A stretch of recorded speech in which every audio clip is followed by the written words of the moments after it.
Sinal da Santa Cruz, livrai-nos Deus, nosso Senhor, dos nossos inimigos, em nome do Pai, do Filho e do Espírito Santo. Amém. Meu Senhor e meu Deus, creio firmemente que estás aqui, que me vês, que me ouves. Adoro-te com profunda reverência.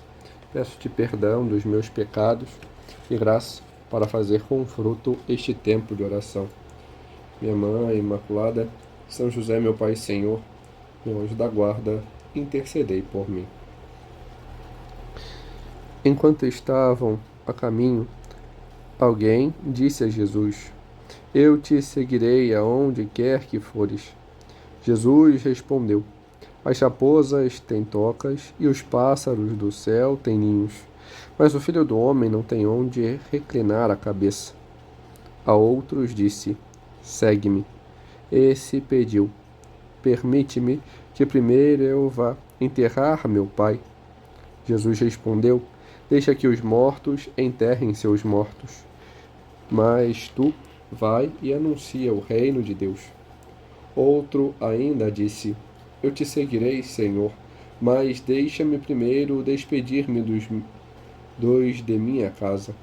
Jesus, porém, respondeu-lhe: Ninguém que ponha a mão no arado e olhe para trás é apto para o reino de Deus.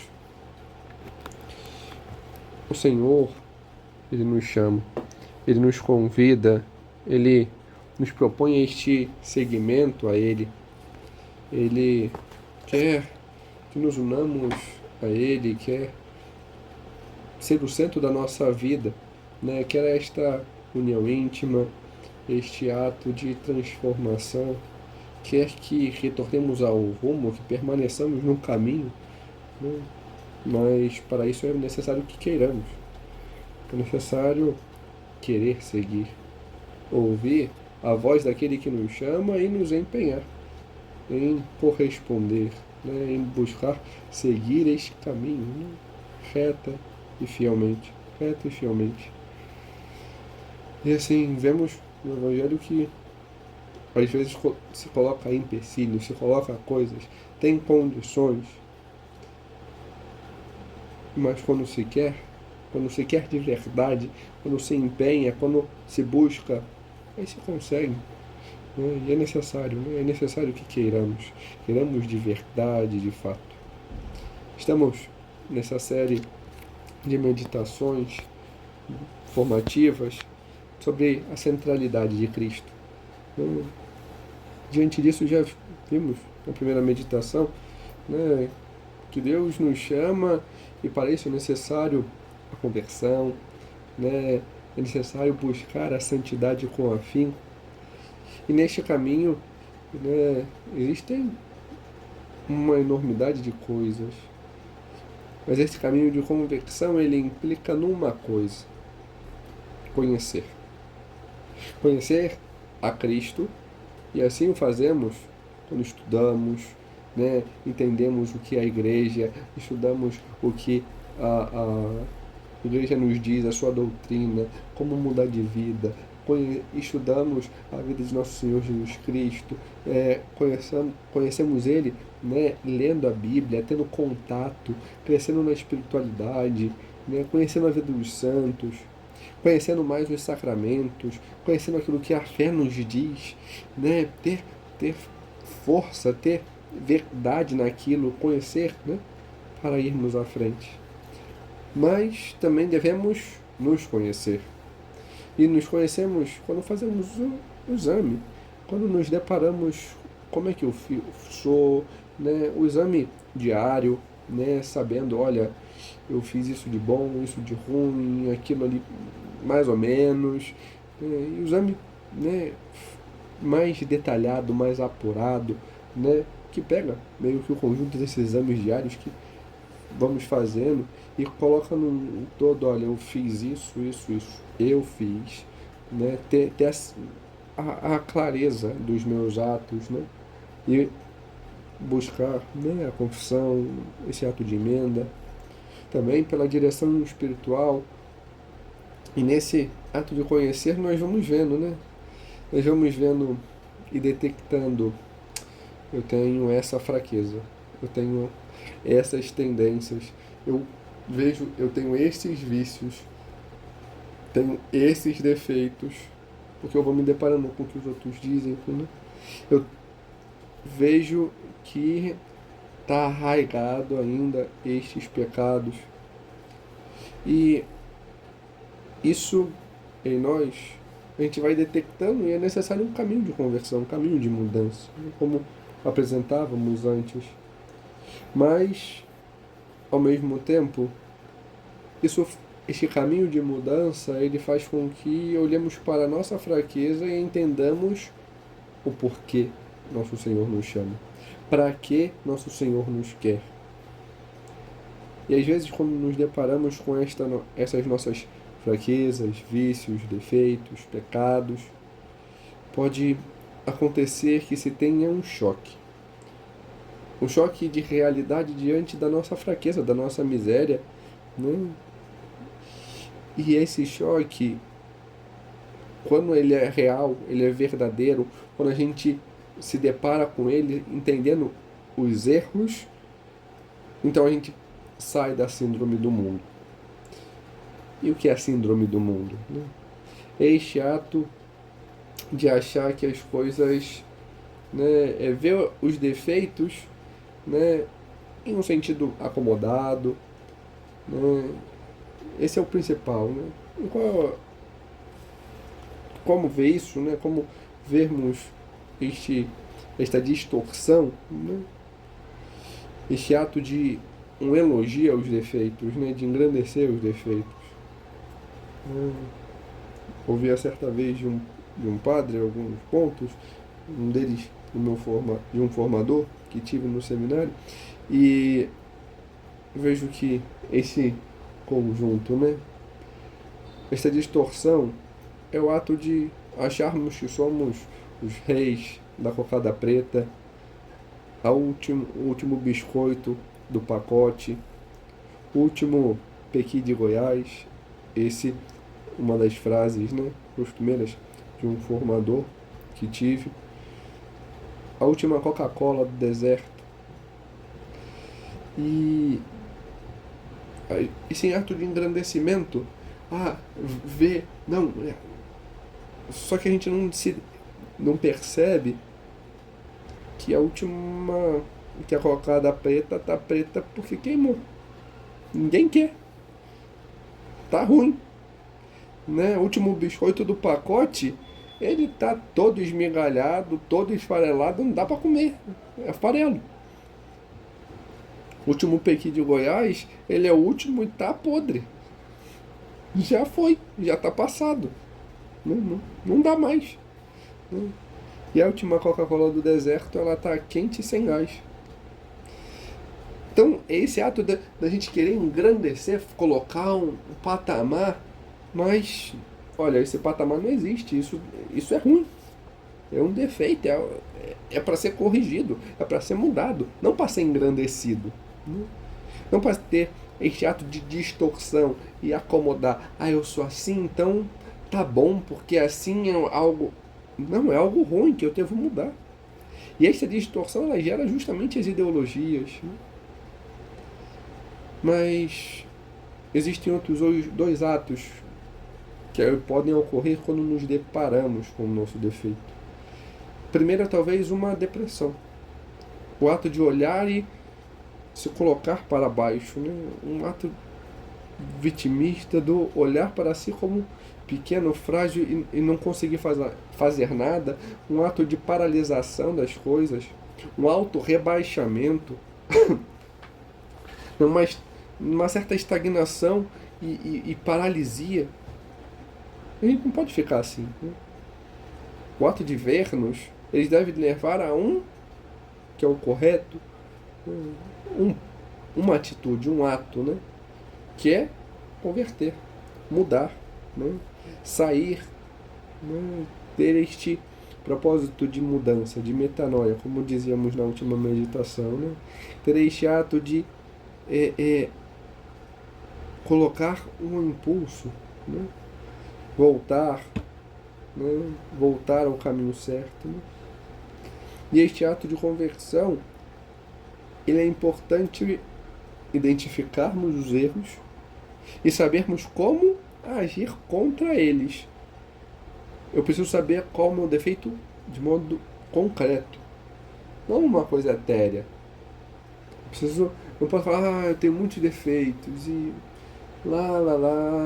Quais são? Qual é a concretude? Olha, eu tenho um defeito nisso. Olha, eu sou muito vaidoso. Olha, eu sou muito avarento. Olha, eu tenho essa tendência sentimentalista, de apego. Eu tenho que saber, para saber quais os remédios eu devo colocar, né?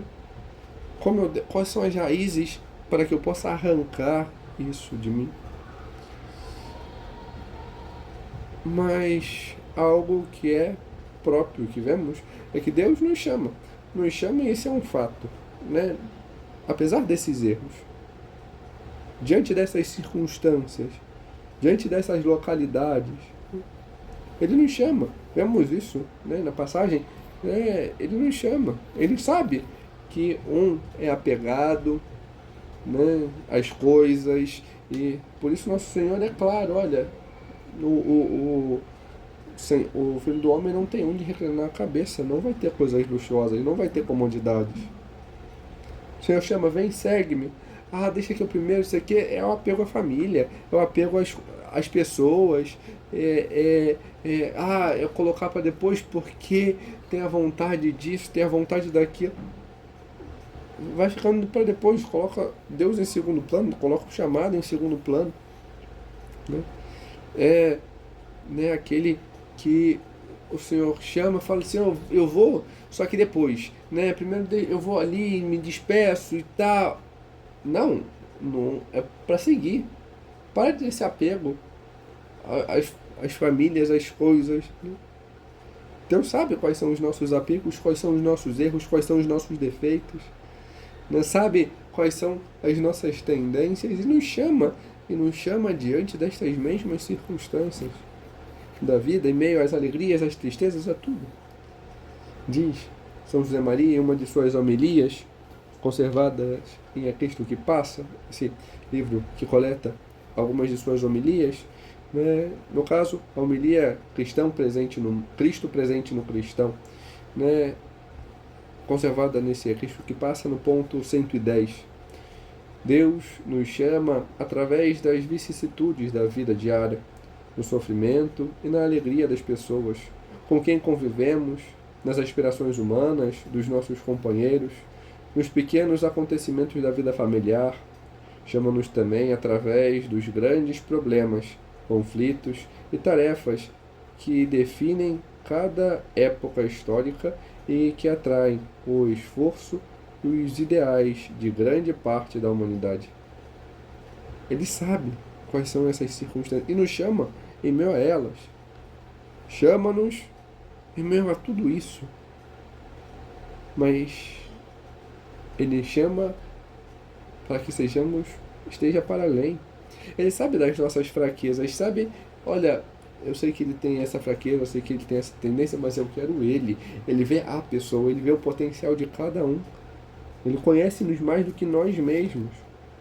Sabe, tendências, fragilidades, pecados, misérias, sabe de tudo isso, mas quer a nós, porque nos chamando, ele mostra a todos, não a nossa força, mas a força dele. Ele sabe quem nós somos, sabe que tudo. Ele sabe também que precisamos dele, mas para aquilo que ele nos chama de modo específico, para que ele nos chama a santidade, mas existe um ponto específico, um quê específico, e para aquilo de específico ele chama a nós, e ele quer precisar de nós para aquilo. Só que neste ato de responder é necessário corresponder, é necessário luta, é necessário a nossa conversão, essa metanoia, é necessário esta correspondência, lutando contra aquilo que nos afasta, que nos leva para longe, que nos leva a dar um mau testemunho, não a correspondência. É necessário esse empenho, né? E assim, cada um tem um caminho. De modo geral, sabemos que nosso Senhor nos chama à santidade. Mas a cada um tem um caminho de santidade específico, um chamado específico, né? Por exemplo, São João Bosco, diante do seu chamado, à educação da juventude. Outros também foram chamados a este caminho com a juventude, a conduzir os jovens. Temos, né, outros, São Felipe Neri, só que, de modo específico, São João Bosco teve esse chamado específico na condução dos jovens, diante da educação, do caminho, né?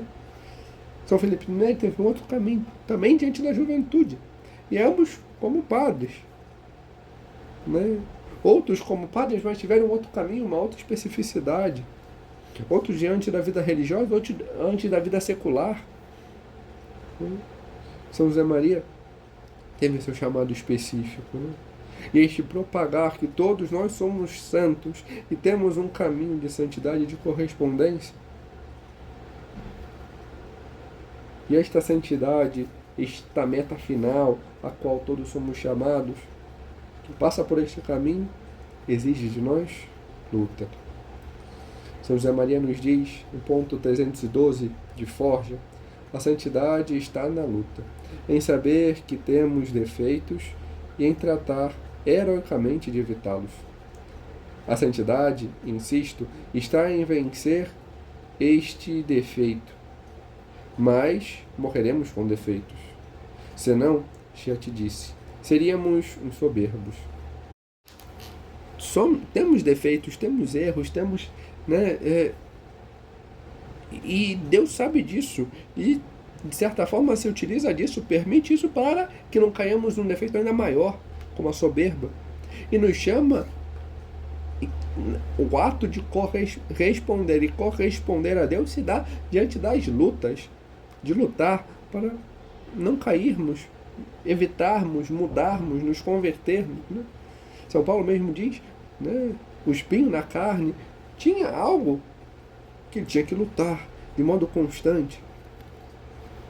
E é necessário, né, isso, este empenho, né, este empenho de vencer. Olha, tenho isso, empenhar-se, mudar uma coisa, ver que tem, né, e se acaba caindo, não retomar, levantar, né? Deus permitiu aquela queda para crescermos em humildade, né? Para que Deus possa tirar um bem ainda maior daquilo. Então, ter este empenho, né? Esta mudança. Nossa, e São José Maria também diz exatamente isso quando fala, né, na homilia seguindo os passos do Senhor, conservadas em Amigo de Deus, no ponto 131. Não te esqueças de que não é o que cai, o que não tem defeito, que é santo, mas o que se levanta sempre com humildade e com uma santa teimosia. A santidade é isso. Não é não cair, não é não ter defeitos, não é, não ter fragilidades, fraquezas. É levantar uma e outra vez este ato de luta constante, permanente, né? Reconhecendo-se a si mesmo, olhando para si e vendo isso e empenhando-se, né, diante desta santa teimosia, este empenho permanente, constante, nesta luta contra os defeitos, contra os erros, contra os pecados. Este ato de lutar sempre para que nós saiamos do centro, reconhecendo-nos e coloquemos Cristo no centro. É Ele que é o Senhor. Das bodas de Caná, a Virgem Maria, ela insiste, né? Ela persiste com o Senhor. Tem, digamos, uma santa teimosia diante do ver a necessidade, né, daquele casal que não tinha mais vinho e que, nossa, aquela festa poderia ser um desastre, ser um vexame para eles, porque não tinham vinho e o vinho era algo quase que essencial diante da festa judaica, né? Não ter vinho era a pior das humilhações, quase. Então, ela insiste, Nosso Senhor, então, transforma a água em vinho, né? Ela insiste e persiste, mas ela também faz isso conosco, para nós. Ela sabe quando não temos mais força, quando tudo parece se perder, quando existe este cansaço, o afadigamento, quando nos falta este vinho. E ela pede ao Senhor por nós, ela intercede por nós a Deus, né? Para que possamos vencer, para que possamos mudar, né? Ela pede para que possamos ter este bom vinho, porque é fato.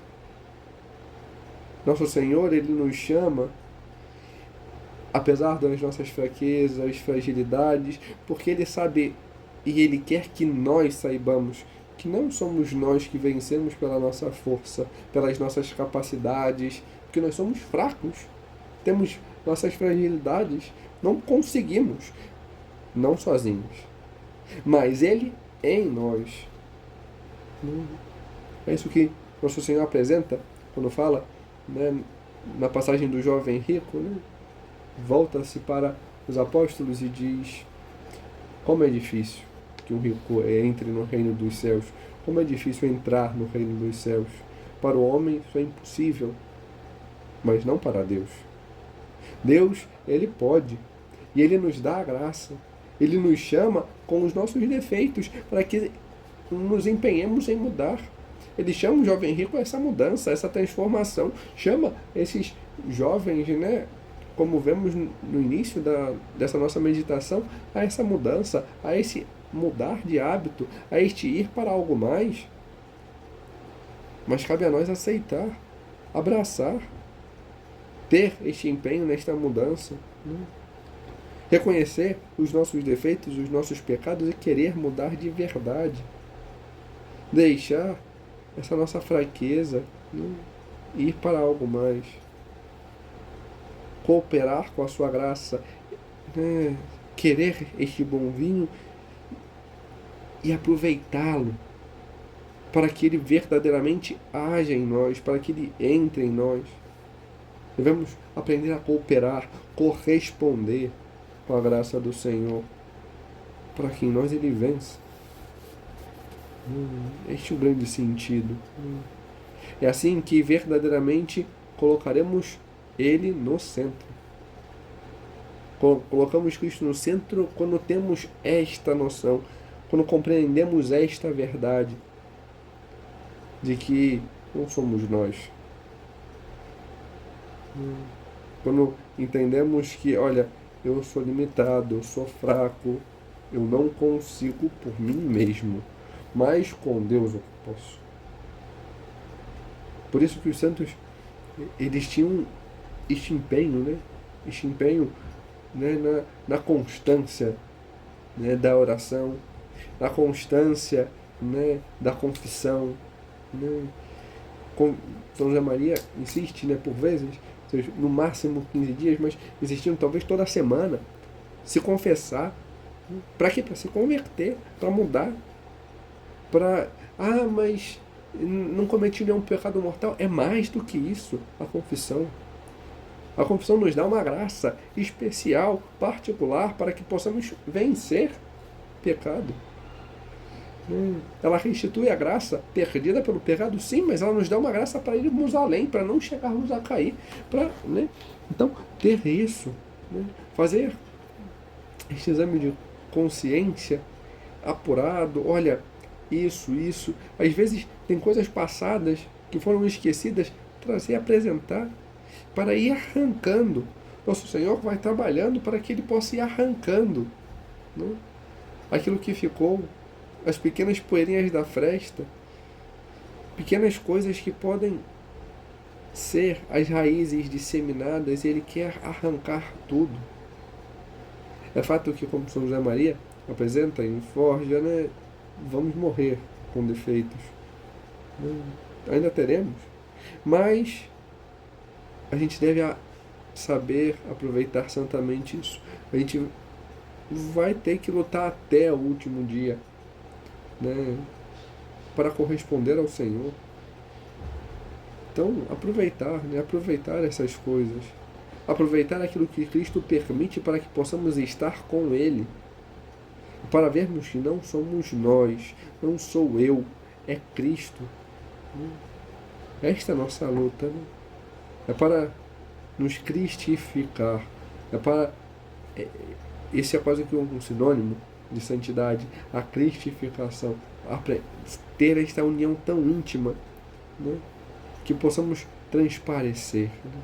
Para ser tão parecido, são tão semelhante, né? Assim como o aço no fogo, que quando está extremamente aquecido se confunde com o próprio fogo, assim devemos ser nós com o Senhor, né? Então, buscar isso, né? Buscar este ato de unidade, conversão, saber que nosso Senhor nos chama, apesar de tudo isso, né? Porque Ele quer vencer em nós. E a gente deve corresponder, né, com as nossas lutas para fugir das fraquezas, para fugir dos vícios, né, para, né, não cair no pecado, para que possamos estar sempre mais junto dele. Para isso, para este caminho de correspondência, de união com o Senhor, para este caminho de estar com Ele, o melhor modo é irmos e aprendermos com a Virgem Maria, porque ela foi quem melhor correspondeu.